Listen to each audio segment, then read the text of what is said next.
Part 1 ended in a snowstorm night when the Americans threw their final hope into the narrow streets of Quebec's lower town. Montgomery fell almost immediately with the southern assault column. Arnold was wounded and forced from the line, and Daniel Morgan's men were sucked into a maze of barricades, stone walls, and intersecting defensive fire.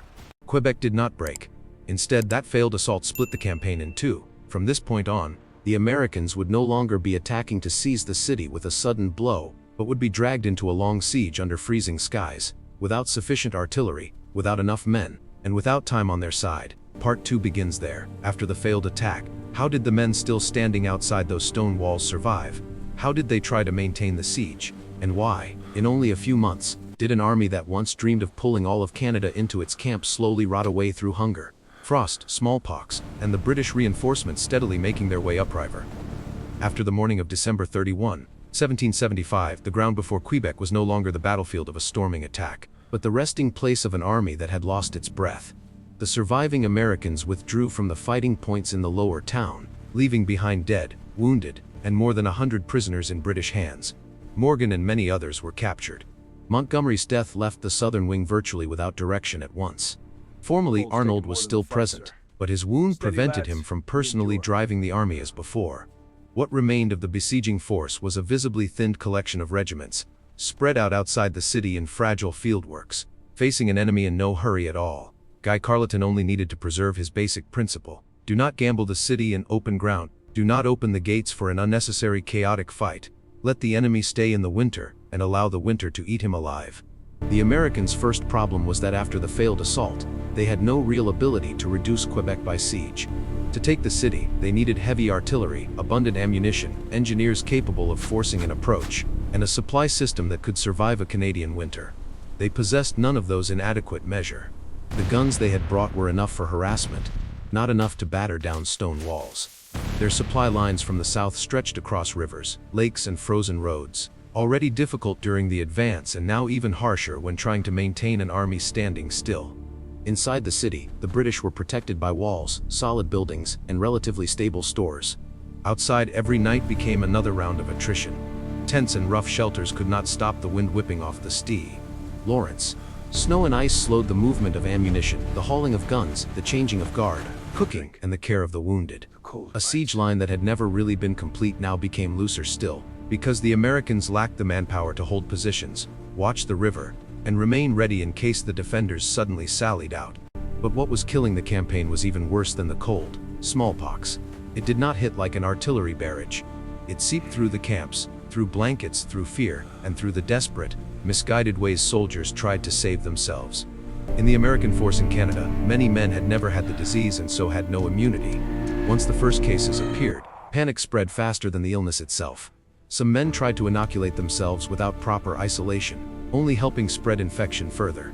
The number of men healthy enough to stand guard, dig works, haul guns, and fire muskets steadily shrank.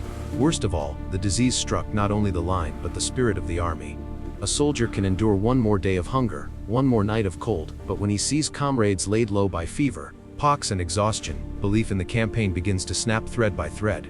Arnold tried to maintain the siege, to preserve pressure and order, but he was commanding an army whose own camps had become breeding grounds of collapse. So in the opening months of 1776, the military rhythm outside Quebec took on a strange shape.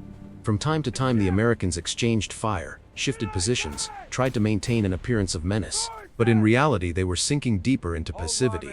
They were not strong enough to storm the city, yet they could not easily withdraw at once, because retreating in winter over great distances would itself invite chaos and pursuit. So the army became trapped in the most dangerous condition of northern warfare, unable to win, but not yet able to leave. From inside Quebec, Carleton watched carefully. He understood that the enemy was softening exactly as he had hoped. No rash counterattack was needed, no major sortie. He only had to hold the gates, hold the walls, hold discipline, and wait for spring to open the river to British shipping. That was the decisive point of the entire campaign. Quebec did not survive by the strength of its walls alone. It survived by the time those walls bought for the Royal Navy and British reinforcements. And then that moment finally arrived.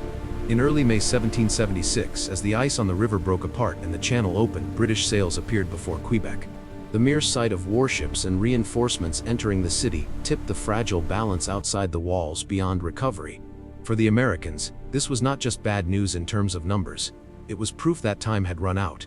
A besieging force already weakened by hunger, cold, disease, lack of artillery, and lack of men was now forced to face an enemy newly strengthened from within the city itself.